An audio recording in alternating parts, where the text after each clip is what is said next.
कहते हैं कि अभिक्रियाशील समूह है। तो ये एक प्रकार का अभिक्रियाशील या क्रियाशील समूह होता है।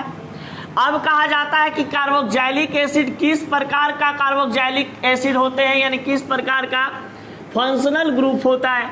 तो आप यहाँ पर कह सकते हैं कि यह एक प्रकार का कार्बोनिल ग्रुप होता है, यानी कि आपके पास कार्बोक्सिलिक एसिड कार्बोनिल ग्रुप होते हैं। ये कार्बोनिल ग्रुप इसलिए कहा जाता है क्योंकि इसमें भी कार्बन और ऑक्सीजन के बीच में डबल बॉन्ड का फॉर्मेशन होते हैं, इसलिए इसको हम लोग कार्बोनिल ग्रुप कहते हैं। अब देखिए, कार्बोक्सिलिक एसिड का अगर हम फार्मूला की बात करते हैं तो कार्बोक्सिलिक एसिड का फार्मूला होता है सिंगल बॉन्ड COOH। तो ये सिंगल बॉन्ड COOH जो आपके पास होता है, ये एक प्रकार का कार्बोक्सिलिक एसिड का सूत्र हो जाता है। अब यहाँ पर कहा जाता है कि इसका जनरल मॉलिक्यूलर फार्मूला क्या होता है। कार्बोक्सिलिक एसिड का जनरल मॉलिक्यूलर फार्मूला क्या होते हैं, तो यहाँ पर आप जब R लगा देते हैं तो ये आपका जनरल मॉलिक्यूलर फार्मूला बन जाता है। कोई दिक्कत?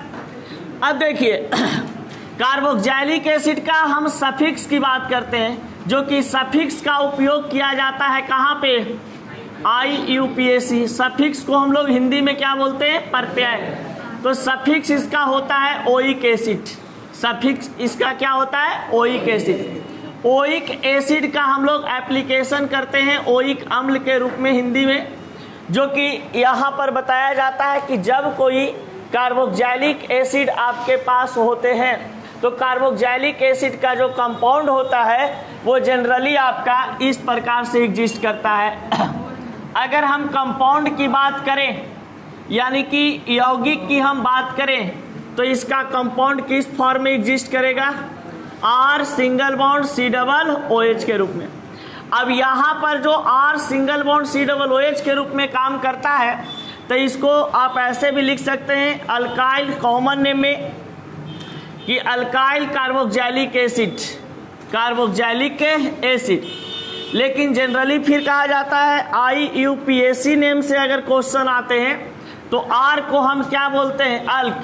सिंगल बॉन्ड को क्या बोलते हैं, एन। तो ये बन गया अल्केन, जिसमें E लुप्त हो जाता है। और उसके बाद बताइए COOH का सफिक्स क्या होता है, ओइक एसिड। यानी कि यहाँ पर आप कह सकते हैं कि कार्बोक्सिलिक एसिड का जो कंपाउंड होता है उसका IUPAC नेमिंग आपके पास क्या होता है, अल्केनोइक एसिड होता है। कोई दिक्कत? अब जब देखिए कार्बोक्सिलिक एसिड का आप स्ट्रक्चर बनाओगे तो स्ट्रक्चर कुछ इस प्रकार से बनेगा, COOH, एक कार्बन। पहले देखो, अगर कोई इस प्रकार से कार्बोनिल ग्रुप आपके पास दिया हुआ रहे तो बहुत ही आसानी से क्या करना है कि कार्बोनिल ग्रुप का स्ट्रक्चर ड्रा कर लेना है। पहले देखो, यहाँ पे कार्बन के पास, एक कार्बन के पास 2 ऑक्सीजन, एक ऑक्सीजन डबल बॉन्ड से जुटेगा, एक आपका सिंगल बॉन्ड से, और बाकी इधर आपका हाइड्रोजन। ये बन गया COOH। और यहाँ पर आपके पास ये क्या होता है, R। यहाँ पर R होते हैं जो एक प्रकार का क्या होता है, अल्काइल होता है। और अल्काइल का तो फार्मूला आप लोग जानते ही होंगे, CnH2n+1 होता है।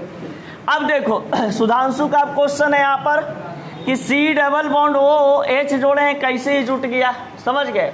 तो जरा सा समझ लीजिएगा, इसका माइंड में क्वेश्चन ही चल रहा होगा, चल रहा है ना जी। अब देखिए यहाँ पर है बाबू RCOOH। कार्बन के पास वैलेंस इलेक्ट्रॉन कितना होता है, 4।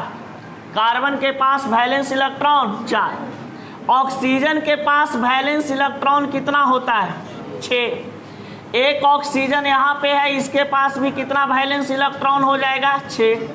हाइड्रोजन के पास वैलेंस इलेक्ट्रॉन कितना हो जाएगा, 6। अब बताइए, ये ऑक्सीजन स्टेबल है, न ये कार्बन स्टेबल है, न ये ऑक्सीजन स्टेबल है, न ये हाइड्रोजन स्टेबल है। तो स्टेबल करने के लिए हम क्या किए हैं कि इसके साथ इसको जोड़े। हाइड्रोजन के पास कितना इलेक्ट्रॉन हो गया, 2, क्योंकि हाइड्रोजन 2 इलेक्ट्रॉन में स्टेबल होता है। हाइड्रोजन S ब्लॉक का एलिमेंट है। अब बताओ यहाँ पे 2 2 4 2 6 और 1 के 7। इस ऑक्सीजन के पास भी कितना इलेक्ट्रॉन अब है? 7। और इधर से एक जाएगा तो कितना हो गया? 8। अब इसको जरा देख लेते हैं, इसके पास 6 इलेक्ट्रॉन है ना। पी ब्लॉक के एलिमेंट होता है ऑक्सीजन, तो ऑक्सीजन को स्टेबल करने के लिए कितना इलेक्ट्रॉन की आवश्यकता और पड़ेगी? 2। 6 और 2 8। और देखिए यहाँ पर 2 2 1 3। आपको पता है कि कार्बन हमेशा कितना बॉन्ड से घिरा रहता है? 4 बॉन्ड। तो ये 2 बॉन्ड 1 3 बॉन्ड, 1 बॉन्ड और घिरा रहेगा इधर। ये किसके साथ जुड़ा रहता है? आर के साथ। कोई दिक्कत सुधांशु? अब देखो एक चीज और बताते हैं, यहाँ पर आपके पास कार्बन और ऑक्सीजन के बीच में डबल बॉन्ड रहने पर इसका हाइब्रिडाइजेशन क्या हो जाएगा? sp2।